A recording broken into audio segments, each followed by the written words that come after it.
We have with us, ladies and gentlemen, Nikesh Arora, President, Global Sales Operations and Business Development, Google Inc.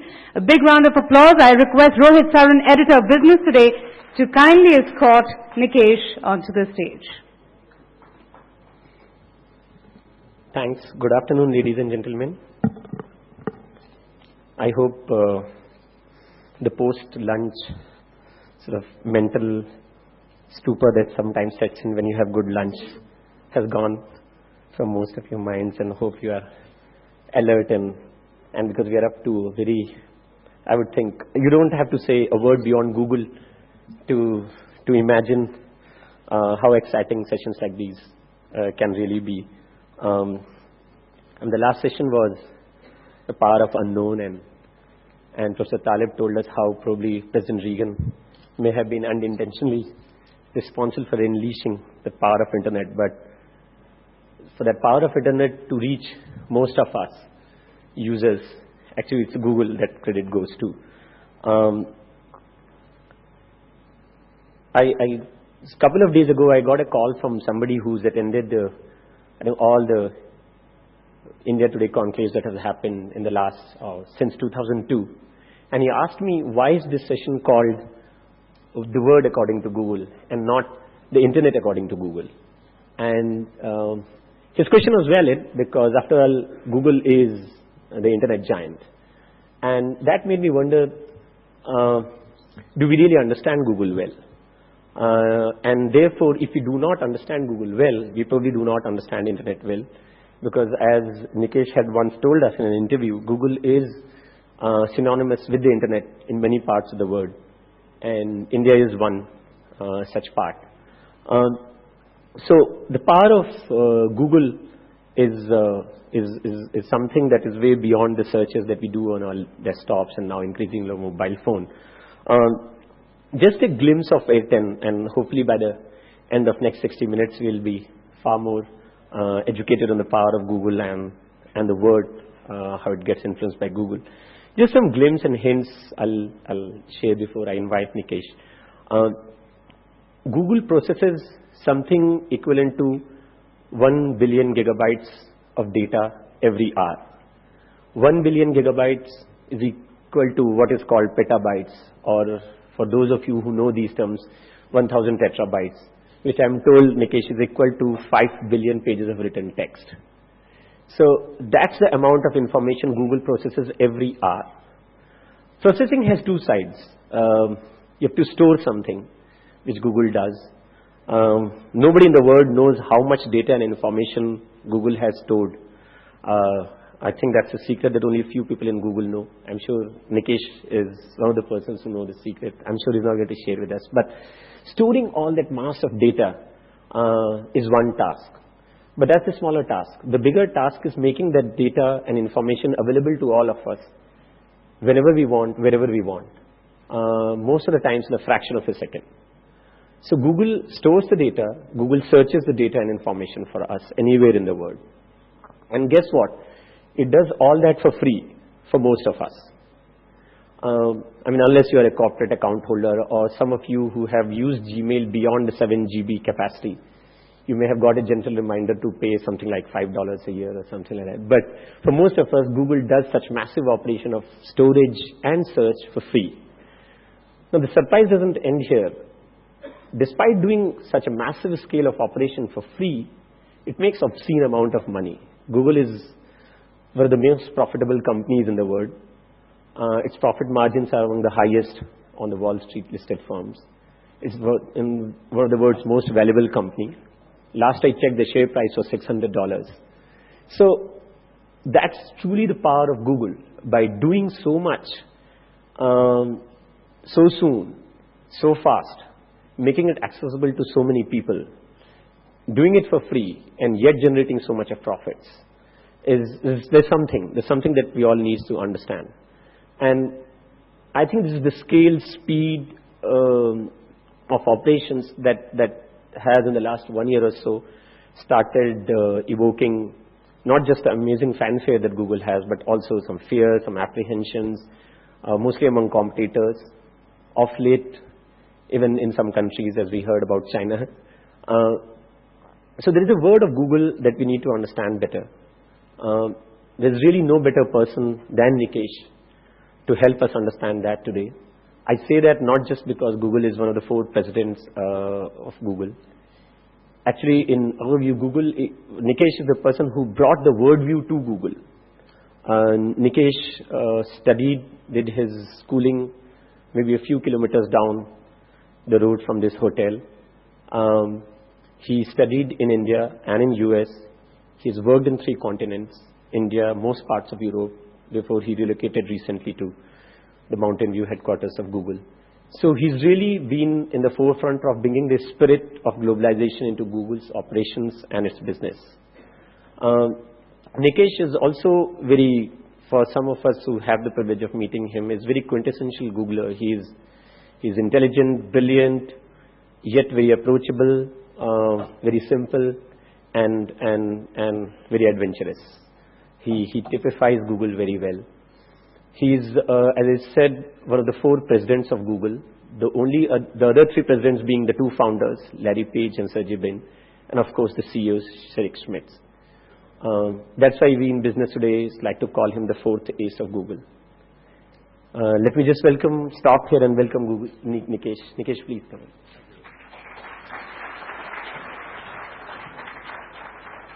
I should just quit while I'm ahead. Thank you, Rohit, for that wonderful introduction. Good afternoon, everybody, and thank you very much for having me here. Unfortunately, now you will see the stark contrast of one technology company from the Valley and another one from the same part. We're about 10 miles away from each other, Cisco and Google, but I don't have slides for you. I'm just going to speak of a sheet of notes which I scribbled while John was talking, so I needed his presentation to make my speech. I've been asked to speak about the world according to Google. I've been at Google for 5 years. I joined when we were 2,000 people. We have over 22,000 people now. And the one thing I've learned in being there 5 years, it's impossible to characterize anything on behalf of Google because everybody is allowed their own opinion. So we spend our lives at Google trying to figure out, amongst the various 22,000 people, how do we come out with one opinion? And the only way to do that is to not have one that represents the company, just share what everybody thinks about. Which leads me to talk a little bit about Google. The part that I love, the part that makes it the wonderful place I think it is we work off sort of a different hymn book. We work off a different set of rules. Slightly irreverent, but mostly refreshing for the people who work there. And the whole philosophy, the whole ethos is around making sure that our employees are happy, making sure that they have the ability to be intellectually stimulated and they have the ability to contribute in whichever way, shape they'd like to. Which effectively means there is no hierarchy in the company, which is sad for somebody like me who spent all my life trying to get to the corner office, find out there is none. So you go into a meeting and your job is to facilitate the best opinion in the room, and most often it's not yours. So it's somewhat humbling sitting in the room, listening to really smart people tell you how things should be done, and figure out that there are lots and lots of smart people. But I think that's what contributes to the success of a company, the ability to take the best opinion in the organization and have it represented. So it goes something like this. If you have a great product idea at Google, you're supposed to present to a room of people like this. You come up and you say, I have a great idea. And all the people in the room are technical engineers who can actually code. And before we did free Wi-Fi in the city of San Francisco, we do free Wi-Fi in our offices. So everybody comes with their computer. So you're not quite sure whether they're listening to you or they're engrossed in whatever they're doing on their computer. And as you're making your presentation saying, I have this great idea, we should be doing this, you suddenly see the room starts to sort of shrink in size. People start to leave. And that's the first step. If you can't hold the interest of an audience within the company, it's unlikely you're going to build a great product which is going to hold the interest of 1 billion people. And then, after a while, you have to go make your sales pitch and say, I'd like some people to work with me on this. And then the room really shrinks.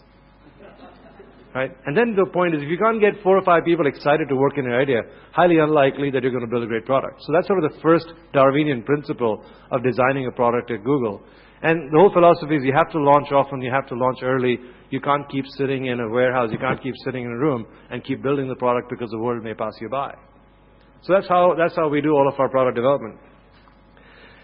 And in that context, it's very important to understand failing is okay.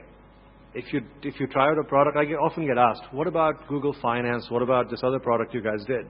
And very often, if you think about it, a lot of the successes that we know, even Google itself, weren't designed to do what they do today. Whether it's YouTube, whether it's Facebook, whether it's Google. Google was designed as a research project by two guys at Stanford. And they were actually trying to digitize the Stanford library, and they were trying to figure out what's the quickest way to search for information. And it's ended up being a search engine for a few billion people around the world. YouTube was designed because some guy couldn't figure out how to share a video with his friend. And Facebook was designed because somebody wanted to figure out how he could stay in touch with his buddies at Harvard after he'd left. So a lot of products ended up getting used for a very different purpose.